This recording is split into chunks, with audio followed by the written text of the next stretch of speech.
It's time to make our picks because I've been kind of leaning one way pretty heavy. Me too, and they're not on this list. Yeah, they're not. And the other one's the best of all time. All right, let's not worry about that just yet. We'll get to that when we get there. Let's start with Saturday. Super wild card. Saturday. Sunday NFL countdowns from 10 to noon, and then I think there's a bunch of basketball games on. And then, ladies and gentlemen, on Fox at 4:30, the Los Angeles Rams will take on the Carolina Panthers. Rams favored by 10.5 down there in the Queen City of Charlotte, North Carolina. 5-6 weeks ago, the Carolina Panthers beat the Los Angeles Rams. Will that happen again? 10.5 points is a lot. D-Butch, your thoughts on this game? How would you lean if you were to pick it? We're just picking against the spread, right? Uh-huh. Okay, so obviously I trust Sean McVay and Matt Stafford on this stage. Been there, done that, won a Super Bowl. But something they've done, even though Matt Stafford has had an MVP season, they kind of played down to their competition at some big points in this season. So I'm going with the Panthers plus 10.5 at home.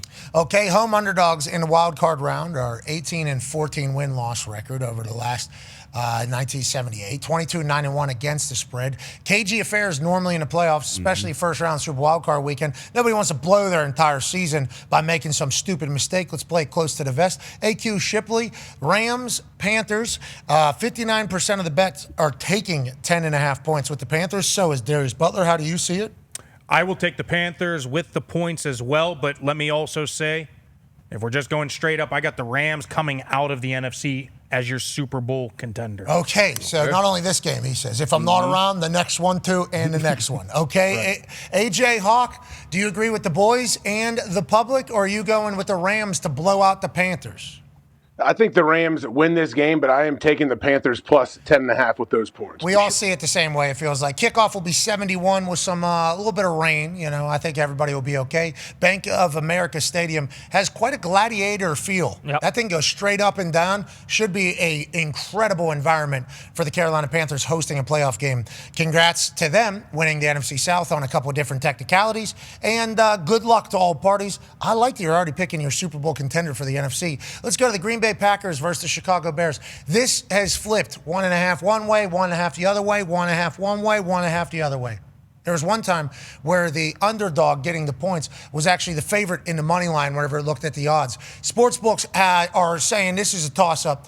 This was a split during the regular season. D-Butt, Green Bay, Chicago. Are you good, better, best, or do you like Toyota-thon? Hey, when you talk about a toss-up or kind of a pick-em game, a lot of times I automatically lean to the home team. Third time playing. I do have a lot of faith in Caleb and Ben Johnson. He's been playing great late in games. If Caleb can play better in quarter 1 through 3, it'll be big for him. Kind of banged up in Green Bay. I'm going Chicago, winning and covering. Okay, winning +1. You're getting a point right now, actually. Getting a point and a half. Yesterday, you would have been favorite, which is crazy that that's happening that quickly. It actually happened in real time while we were looking at DraftKings. AQ, who do you like? How do you like it? Same thing. I like the Bears with the points. The reason why is because they played their guys, and I think there's going to be a little bit of rust with the Packers sitting some of their guys, and obviously Jordan Love's been out for quite some time. Time leading in game whenever Green Bay won 28-21 on December 7th, says Hembo. 34 minutes and 51 seconds, 0. And then on December 20th, 22-60, 42 minutes to 0. I don't know how that makes sense. There's other time. I guess it would be tied in those other situations. It's tied going into overtime, so that doesn't account for that. Or I guess, because they've scored in overtime and won. So Ty, how does that make you feel good, or what does that make I mean, I watched both these games, and like the Packers choked that second game away. We all remember they couldn't recover the onside kick. I mean, they are banged up, and that is, I guess, the big thing is they sat all their guys week 18, so they're healthier now than they have been for a while. But based on, they dominated the second game they played, and they dominated a very large part of the first game they played. It being in Chicago and the weather, the elements don't really matter to me at all. I think there's a chance it's going to snow Saturday night in Chicago. But yeah, I like the Packers. We need a little snow in Chicago. Yeah. Saturday night, Super Wild Card weekend, Packers, Bears. A little snow, a little frosted football would be fantastic. AJ, we know kickoff 34 degrees, change to snow. I think it's down 32. Perfect. 31. That's perfect day here. What's the wind doing? 19 mile an hour there in the fourth quarter. Ooh. Yeah. Going to be a windy city, windy football game. Depends on what 19 miles per hour, because what were they saying in Texas A&M? 15 or 16, 17. And we felt 40, so we'll see. Yeah, Soldier Field does have a little bit of a resume of being windy as hell in there. Good luck to all parties that are kicking and throwing footballs. That should be fun. AJ, you're taking the Packers, favored by 1.5? Yep, I think the Packers go on the road. Jordan Love plays well, and they win this thing. I know you want to pick Chicago. I do. I really do. But they're a good squad. They were good team. ass this last week. Well. And they were allegedly trying to play football, right? Oh, yeah. Oh, yeah. Well, that's what Ben Johnson said. We are playing football, and we're playing football. Yeah, which I think was a shot at the Packers. I assume resting all their guys in Week 18. But that is that, Love didn't play against the Ravens either, and he left in the first half of the Bears game. So, he hasn't played in 2.5, 3 weeks. So, is he going to be a little bit rusty? Maybe, but Josh Jacobs is the first time he hasn't been on the injury report since week 11, so they think he's healthier. How's that defense without Micah? I remember that being a problem. It's, hit or miss. It really is hit or miss because they Hafley is really good and they've been decent. They were very good against they basically shut out the Bears for the first 55 minutes of that game, and that was post Micah. And then I think that game kind of, whether it was the mojo of the team or whatever, because then the following week, obviously Derrick Henry runs for fucking 800 yards against them. So they're kind of tough to pin down right now too. All right, I'll pick the Bears. Strictly because they played like ass last week. Give Ben Johnson a lot to, kind of yell about. Is this going to end with a good, better, best? Never let a rest till you're good is better and better is best? It feels like it. Holy shit, Ben Johnson. Chicago Bears. I don't know. Jordan Love, dude. He's so good. Jordan Love. This is kind of the big, hey, especially with all the chatter about how well Malik Willis, Love's got to play well on Saturday night. Not that there's going to be any big, but just everything. The pressure with LaFleur, who knows what happens there if they get beat, if Love doesn't play well. This is a massive game for the Packers. Oh, Ben Johnson loves that, I bet. Especially because he came in talking shit to LaFleur, didn't he? Mm-hmm. Oh, yeah. Good, better, best, buddy. All right, I'll give it to the Bears at home. Let's go to Sunday. Bills at Jags. Buffalo Bills, number 1 offensive line in the league, says AQ Shipley. Okay, nobody's talking about that whenever people are talking about this particular matchup. They are favored down in Jacksonville. Having a chance to see the Jacksonville Jaguars live in person, holy hell. Big, fast, mean, locked in. Okay, seems like they got it all to potentially go on a run. And then the Buffalo Bills, Josh Allen, no Lamar, no Mahomes, no Burrow. If not now, then when, Josh Allen? D-Butt, we'll start with you as the Bills are favored in Duval. Yeah, Jaguars, they've been very impressive. Wire to wire on both sides of the ball. Liam has done a great job. Trevor Lawrence, I mentioned it earlier, unlocked. And then everything what you said, the experience with Josh Allen, been in the playoff, been in these moments. Also the head coach, Sean McDermott, he's been here. A lot of pressure on him to at least get to the Super Bowl at this point. I don't think they lose in the first round. I think they handle business. I said coming into the playoffs, it'll be tough for me to pick against a Josh Allen-led team. So I'm going to stick with that in this first round. I'm going Bills winning and covering 1.5. Okay, you like the Bills. I'll tell you, this is an interesting game to start on Sunday. It's going to be awesome. Yeah. This is going to be, anytime Josh Allen plays football, it's awesome. But then you add in this Liam Cohen, Trevor Lawrence, Jacksonville Jaguars team at home for a playoff game. I mean, it's going to be a special game. Highest points differential at home this season. Obviously, these are with wild card line there in parentheses. Jaguars are plus 98. Nobody's close except for the Patriots at plus 90. Foxborough is a real home field advantage. But so is Duval, they're saying. You get in front of those pools and you get in front of those Jags fans, things start to happen. Maybe they become a wagon. What do you think happens, AQ Shipley, as the Bills head to Jacksonville as favorites? Yeah, this is the hardest one for me to pick because you think back to Mahomes, right? They always didn't have the best team, but they had that guy Mahomes. It's the same thing for me. They got a great offensive line and a great run game. I don't think they have a great receiver, really good tight ends. They got not a great defense. So it's where do you go? Secondary in the NFL. That's what Dan Orlovsky said. Yeah, good job, Dan. I just think good job, man. That sounded kind of condescending. I just don't think they have a good defense. But again, the Jaguars, I'm hot on them because every time I watch them, they play physical. They look good. Parker Washington's been fantastic.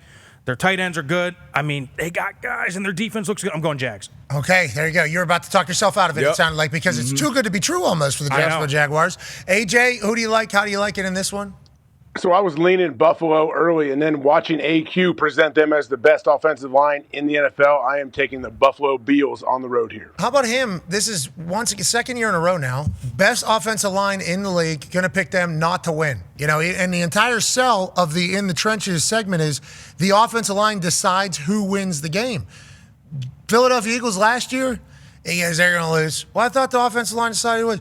Are they playing quarterback too? They're not playing quarterback. Guess what the Philadelphia Eagles want to do? He had it right, literally from the beginning. Philadelphia Eagles win the fucking Super Bowl. Now he's doing it again with the Buffalo Bills. Is that what it feels like is happening right here? Yeah, it feels like the exact same thing, and I, quite frankly, just don't understand it. I don't understand it. I don't like it. Are we supposed to take this serious or not? I don't fucking understand. Best run game. Love the group. Love the protection they're going to get. Josh Allen's going to have time to throw, but does he have a receiver that's going to separate and make plays? Oh, so this is offensive line always doing this one right here. Yeah, and the Jags have the number one rush defense in the NFL, so it's kind of number one versus number one. There you go. The Jags are the team that's the underdog at home, which their head coach is aware of, which will probably lead to more motivation on Jacksonville's side. I'll take the Jaguars plus 1.5. I don't like it, though, because I like this Bills team, and I would like Josh Allen, and I would like Josh Allen to have that success. But, boy, if the Jags do what I think they're going to do, which is win this game, it's going to be so loud on Monday. Holy fuck, it is going to be so loud up there in Buffalo. Oh, yeah. New stadium, new this. I mean, it is. And Buffalo fans are very passionate. And they, for good reason, they got the number one offensive line in the league. Yeah. Mm-hmm. They got an alien playing quarterback. They got the best running back in the league. Figure it out, McDermott. What are you doing? If he doesn't, and they don't, and it's the Jacksonville Jaguars, which we like the Jacksonville Jaguars. Good ball. Because Jacksonville Jaguars is a good football team. I think it's going to be hard to sell those Bills fans. Like, we're losing to the Chiefs every other year. Now, somehow, we're losing Trevor Lawrence to the Jags. Liam Cohen is what? Like, that's going to be cool. All right. I like the Jags to do it, just strictly because I seen them. Okay. I seen this team. They are unbelievably athletic, fast, large, and physical. I mean, it is what I think football is supposed to be. Speaking of San Francisco 49ers, Philadelphia Eagles. Eagles absent from the top five. Yeah. Concerning. That's first time, long time. Lane time. Johnson, though, potentially back is what we are hearing. And then the San Francisco 49ers can't get the win for the number one overall seed, have to travel to the Link instead. They're 4.5-point underdogs. What are your thoughts on this game, D-Budge? I've heard AQ say it for years that how much one guy can change an offensive line in kind of a team. So if Lane Johnson comes out of that tunnel and that glass breaks, I think they can flip the switch with Saquon, who had the rush title last year. I'm going with the Eagles at home to win this one. I trust the quarterback, I trust the coach, and I trust the offensive line. And damn sure trust the defense. Okay, on that note, Sirianni and Hurts at home in the playoffs. Currently, they're 5-0. Average score 35-14. They have 0 turnovers with 14 takeaways. That's pretty impressive. They've trailed for 5 minutes and 43 seconds in 5 total games at home in the playoffs. Yeah. So Sirianni gets the dogs barking. They got a lot of dogs over there. Are they going to be their best in the biggest stage? We shall see. D-Butt thinks yes. Do you think that as well?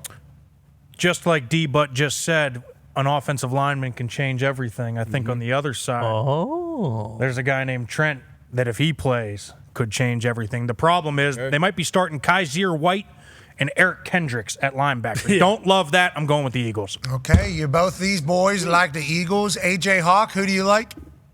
I'm with D-Butt here. I think Lane Johnson, getting him back, I think they find a way to unlock this run game and unlock Saquon, and he goes on a run here in the playoffs. 66% of the bets are on the San Francisco 49ers plus 4.5. All of us are on the Eagles minus 4.5. And I think that's just because we've seen it before and we expect them all to turn it up because it's the biggest stage. Oh, yeah. Right? Talk about defense and taking care of the football. Those are two critical things in this stage. And the Johns are going to go crazy over there. And Coop's going to coop. Coop's going to coop, baby. Yep. What's the forecast for this one? Tell me something, Bruce. I assume it's going to be 30, low 30s? Yep. 45. Unseasonably warm. Oh, feels like 40 across the board, 11-mile-an-hour winds, 10-mile-an-hour winds. Okay, so it's slight chance of rain in there. Okay, so this is a good Philadelphia day. Yeah. I mean, rain sucks. I will say cold and rain is the worst possible, but it is just chance of rain there, 40-some%, or 43 degrees. I like the Philadelphia Eagles in this one. Not that I think it's going to affect the Niners. I like this Niners team a lot. The whole the fact that they've been able to do this well, Bosa and Fred obviously goes to what Salah's been able to accomplish. Shanahan being able to continue to dial it up whenever you lose your $50 million a year quarterback for a portion of it. Congrats to them. I like the Eagles, though. Let's go Chargers, Patriots. Patriots favored by 3.5. How's the weather going to be up there, Con, man? I believe 30 and cold and possible snow. I think that Philly precipitation rolls up north. Kickoff, 34. it's 36, slight chance of rain. 35, slight chance of rain. Gets down to 34, so it's just rain. 7-mile-an-hour winds at the end of it, all the way through. Gusts up to 16, 17 mile an hour, though. Okay, so it's going to be a little breezy. Yep. It's going to be rainy. It's going to be cold. This is ass. This is ass conditions right here. Big time. This is not desirable at all. This is exactly what Vrabel wanted for the New England Patriots. Or is this what Jim Harbaugh wanted the Los Angeles Chargers to travel into and maybe be forced to do what they do? D-Butt, who do you like? How do you like it? This probably would be what Harbaugh wanted if he had his offensive line intact, but he does not. And you talk about a West Coast dome team going over to Foxborough this time of year, and if the evil empire is really back, they ain't losing at home in a wild card game. They are winning in cover. I'm taking Vrabel, Drake May, and the boys to win in cover. To expedite that point, Greg Roman's offenses in the playoffs with Baltimore and Chargers, 12.8 points per game, 2.5 turnovers a game. Lamar Jackson and Justin Herbert as the starting quarterbacks in 4 of the 5 games. So they're saying Greg Roman's offenses maybe whenever they run into a playoff defense, don't have as much success, and especially with a defense that is like this New England Patriots defense, everybody's smart, everybody's physical. And they're everywhere. They're a young group of lads, not a lot of stars yet, but those will come over the next few years. We all think all these guys are going to be household names from what this New England team's going to do. Conman, do you hate or like where you're at in this position? Oh, absolutely love it. Milton Williams came back last week. He's the highest paid player in the history of the New England Patriots, D-tackle from Philly. Very aware of what it takes to win a Super Bowl. Just did last year. And then Christian Barmore, the other D-tackle. They are the two best D-tackle tandem in the NFL. They actually have the highest or second and third highest rate as far as getting to the quarterback, all of that. So the whole entire thing about New England having a bad pass rush, that'll change Milton Williams. Weakness of the Chargers team is their offensive line, and then we got the guys in the secondary and in the middle. Bob Spillane coming back will be huge. Team's leading tackler, and then Drake May and Josh McDaniels in the playoffs. Josh McDaniels has already game planned against a Chargers team before and won. AQ, we haven't seen Drake May do it in a bigger stage, though. Haven't seen him do it. You know, we assume he'll be able to because he's a dog and he's a little brother and he hasn't had any situation kind of rattle him thus far. He's in his second year. He's 23. He's in the MVP conversation very legitly to win this entire thing. His wife, he's married. She makes cookies for everybody. Baked, right. Feels like it's a perfect setup. Do you think Drake May on the big stage gets his first dub, or do you think Herbert travels in there and gets a win? We haven't seen him do it, but we're about to. Pats by 1,000,000, the healthiest they've been all year, and hate the Chargers' offensive line. Zion Johnson's really good at left guard. Other than that, they've been decimated by injuries. Coming West Coast to East Coast, healthiest the Patriots have been, plus Josh McDaniels, Pats by 1,000,000. Pats by 1,000,000. AJ, do you agree with that? Yeah, I don't know if I'd say Pats by 1,000,000, but I do think that this is going to be the Patriots are going to grab the momentum early on. They're going to get up early, and that place is going to go crazy. So give me the Pats. What's that song you guys sing up there? What's the song in the stadium whenever good things start happening? They do Thunderstruck a lot, AC/DC. Shipping Up to Boston is also another one. They don't really have a go-to like the Colts and some other teams do. Yeah, so I for some reason I remember maybe Shipping Up to Boston is what it was. They played a lot of music. You probably remember this. Yeah, the A lot of Minutemen. musket. Yeah. Yeah, they shot enough to take up multiple minutes to these fuckers. I mean, they scored a lot against us. Look, LeGarrette Blount's still running. Oh, yeah. That fucker's still going. I don't know how he still is running and scoring more touchdowns against us. Yeah, that's what I mentioned earlier in the week. Sony Michel, his rookie year, he had 3 touchdowns. I'd expect Trevion Henderson and Ramondre kind of both to have massive days. Shout out to DoorDash. You can get a sweatsuit. You can get your local favorite food. You can do basically anything you need. DoorDash is your assistant. Isn't that correct, Debo? Absolutely. Every day, every morning, I use them. Yeah, and if you need a Nike Tech maybe because you forget that your entire pre-playoff routine is to wear a Nike Tech with sunglasses and headphones, DoorDash got your back. Yeah, get them if you can. Get them while they're hot. I've had this for years. So anybody who wants one, you should try and go get them because they are sold out basically everywhere.